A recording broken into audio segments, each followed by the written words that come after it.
अमृता जी फडणवीस कला क्षेत्र में रहेगी या राजनीति में आएगी। नमस्ते, मैं एस्ट्रो गुरुमा डॉक्टर ज्योति जोशी आप सभी ज्योतिष प्रेमी एवं अध्ययनकर्ताओं का हार्दिक स्वागत करती हूँ। आज के एपिसोड में हम ज्योतिष के माध्यम से राज्य के राजनीति के महत्वपूर्ण और वर्तमान में चर्चित मुद्दे का विश्लेषण करने वाले हैं। दरअसल राजनीति मेरा विषय नहीं, मैं राजनीति के बारे में ज़्यादा कुछ जानती भी नहीं, अपितु जन्मपत्र के बारे में बताना मुझे अच्छे से आता है। इसीलिए हम समय समय पर देश और राज्य की राजनीति में लोगों से जुड़ी घटनाओं और घटनाक्रमों पर ज्योतिषीय दृष्टि से भाष्य करते हैं। ऐसे विषय सभी आम लोगों को और ज्योतिष अध्ययनकर्ताओं के लिए बहुत महत्वपूर्ण होते हैं। आज हम एक ऐसे ही शख्स के बारे में बात करने वाले हैं। ये शख्स आज राजनीति में सक्रिय नहीं, लेकिन राज्य के राजनीति के एक बड़े नेता की पत्नी है। बहुत सारे लोग उनके और उनके राजनीतिक भविष्य के बारे में जानना चाहते हैं।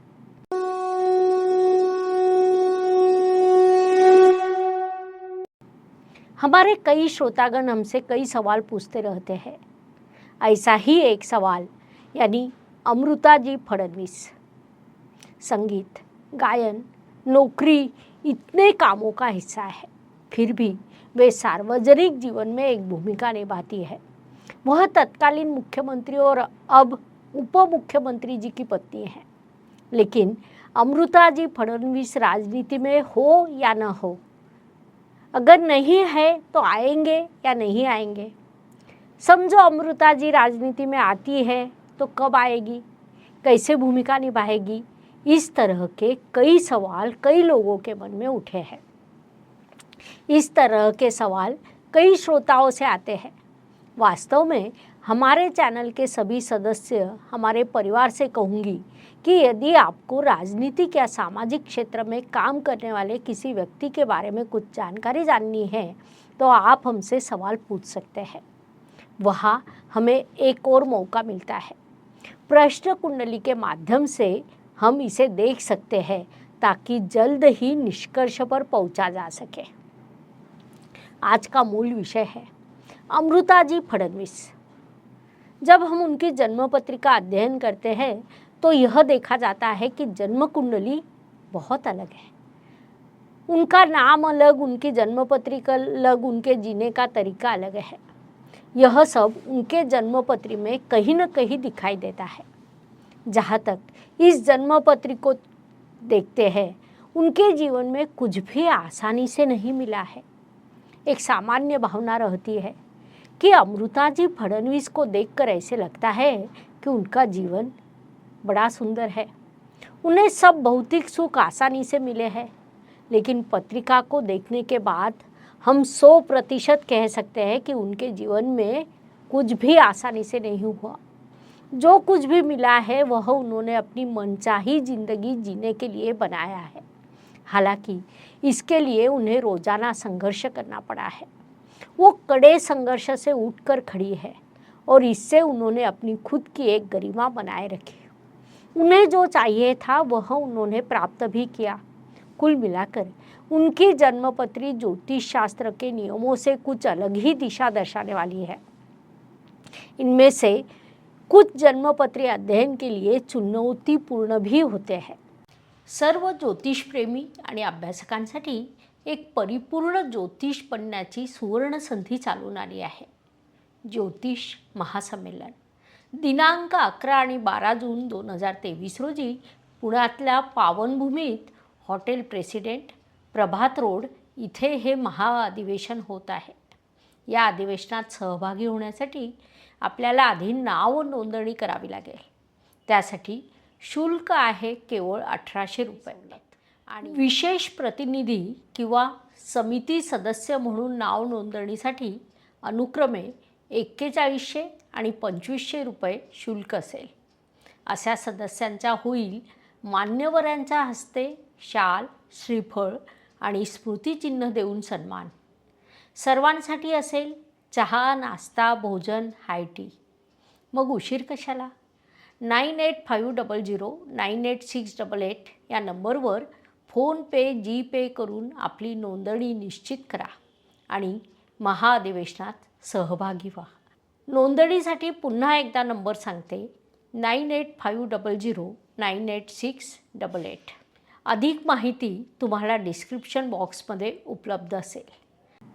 सबसे पहले हम उनकी राशि को देखते हैं. उनकी राशि सिंह है.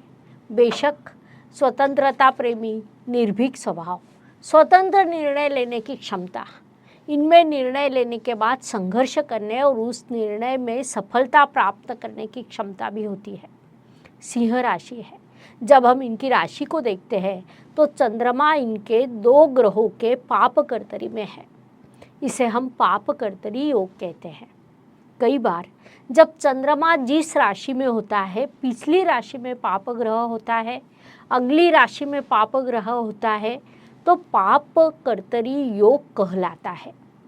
सीधे शब्द में कहो तो हमारे दिमाग 2 गुंडों के चंगुल में फंस जाना.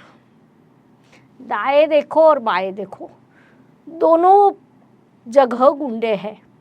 दोनों से लड़ते हुए आपको अपने जीवन की लड़ाई लड़नी है. यहाँ इसमें अधिक बढ़ोतरी हुई है. दोनों ही पाप ग्रह राशि में ही विराजमान है.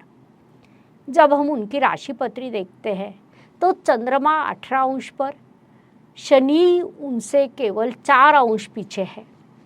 आगे 4 अंश राहु यानी 14 अंश पर शनि, 18 अंश पर चंद्रमा और 22 अंश पर राहु, यानी दोनों में 4-4 अंश पर पाप ग्रह है, जो कि शनि और राहु जैसे पाप ग्रह स्थिति है. इसलिए हमने कहा कि अमृता जी को जीवन में आसानी से कुछ नहीं मिला. जब हम ऐसा विश्लेषण करते हैं तो हम जानते हैं कि यह विश्लेषण उन तक पहुंच सकता है, यह उनके दोस्तों रिश्तेदारों तक पहुंच सकता है, और अगर निष्कर्ष गलत है तो हम तक बड़ा नकारात्मक रूप से पहुंच सकता है. लेकिन जन्मपत्री, ग्रह और ग्रहों की स्थिति का शास्त्र बहुत ही उत्तम है.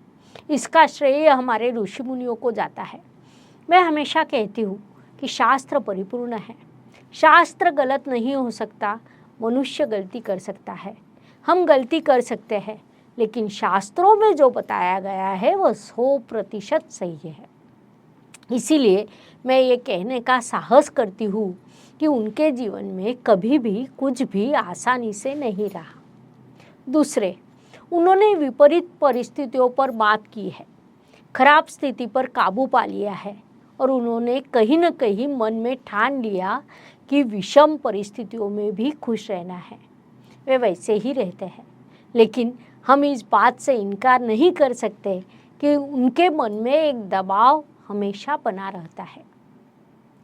180 अंश का शुक्र उन्हें इस दबाव से बाहर निकलने में मदद करता है, क्योंकि उनका शुक्र 180 अंश पर है, चंद्रमा 18 अंश पर और सप्तम में 19 अंश पर शुक्र, अर्थात शुक्र चंद्रमा से 181 अंश पर स्थानापन्न होकर पूर्ण दृष्टि देकर उनको सहयोग करता है. यह एक सकारात्मक बात है, ऐसा हम कह सकते हैं. अब जबकि आप उप मुख्यमंत्री जी की पत्नी हैं, तो इसके बाद उन पर ज़्यादा नियम नहीं थोपे गए. अगर थोपे गए हैं तो उन्होंने इसे स्वीकार नहीं किया और वे इस तरह से आगे बढ़ी है. आज की चर्चा का मुख्य सवाल है, क्या वे राजनीति में आएंगे? ज्योतिष का अध्ययन तथा शास्त्र की शास्त्रीय तरीके से पढ़ाई करने के लिए मेरी 2 किताबें प्रकाशित हो चुकी है, उनका अवश्य लाभ लीजिए. इस अर्थ में जब हम अमृता जी फडणवीस इनकी वैदिक जन्मपत्री को देखते हैं तो राजनीति की दृष्टि से सफलता के सबसे महत्वपूर्ण ग्रह शनि और राहु है, जो इनकी राशि में स्थित है. राहु उन्हें कुछ हासिल करने की शक्ति देता है, शनि सहयोग देते हैं. कुल मिलाकर अगर वह राजनीति में प्रवेश करना चाहती है तो उनके मन यानी चंद्रमा ने वह भूमिका निभानी चाहिए. यहाँ विरोधी शनि और राहु हालांकि सहयोग करते नजर आएंगे। लेकिन आज जब हम उनकी कुंडली को देखते हैं तो उनको राहु में बुध की अंतर्दशा शुरू है। बुध उनकी जन्म पत्रिका में 8वें भाव में है, चंद्र राशि से अष्टम में है और नीच का है। सबसे खास बात है कि गुरु का द्वारा नीचभंग राजयोग हुआ है। जब कोई ग्रह नीचभंग राजयोग में होता है तो संघर्ष के बाद सफलता देता है। इनकी कुंडली में गुरु पंचमेश और उच्च राशि में स्थित है। बुध लाभेश और धनेश होते हुए नीच राशि में स्थित है, इसीलिए नीच भंग राजयोग होता है और नीच भंग राजयोग के कुछ शुभ फल भी मिलते हैं। राशि स्वामी अष्टम में होने के कारण जीवन भर कठिनाइयाँ और संघर्ष देता है। भाग्येश भी 8वें में है। राशि स्वामी और भाग्येश दोनों अष्टम भाव में होने के कारण संघर्ष के बाद सफलता मिलती है। दिलचस्प बात यह है कि पंचम भाव के साथ नवपंचम योग भी बना है। कुल मिलाकर तीनों त्रिकोण के स्वामी 1, 5, 9 के स्वामी एक दूसरे के साथ शुभ योग बनाया है। मंगल, गुरु और रवि का आपस में शुभ योग होने के कारण बल मिला है, शक्ति मिली है।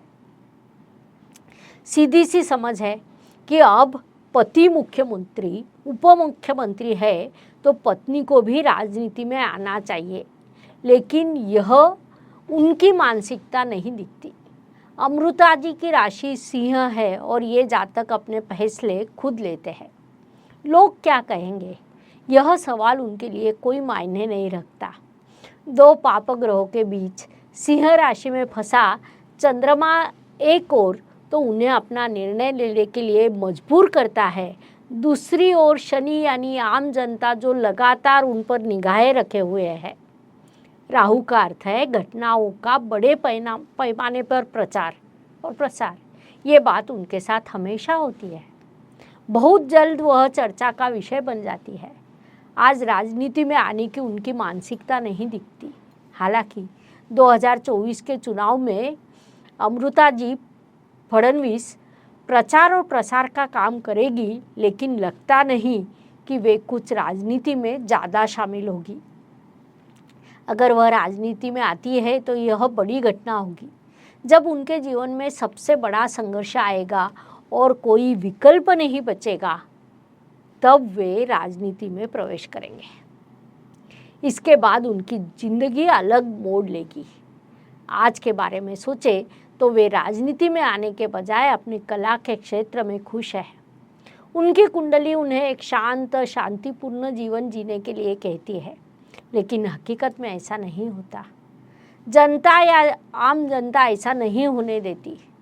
पत्रिका की भाषा में बात करते हैं तो चंद्रमा के पीछे और आगे राहु और शनि ऐसा नहीं होने देते। वे एक अच्छा, सुंदर सपनों का जीवन जीना चाहती है। जब वे ऐसा जीवन जीने की कोशिश करती है तो ये खबर बनती है और इससे उन्हें दुख होता है। कुल मिलाकर ये पत्रिका को अगर राजनीति की दृष्टि से देखें तो अमृता जी फडणवीस की राजनीति में प्रवेश करने की बहुत कम संभावना है। वे 2024 के चुनाव में भाग लेगी, लेकिन नेतृत्व नहीं करेगी। यह भी उतना ही सत्य है।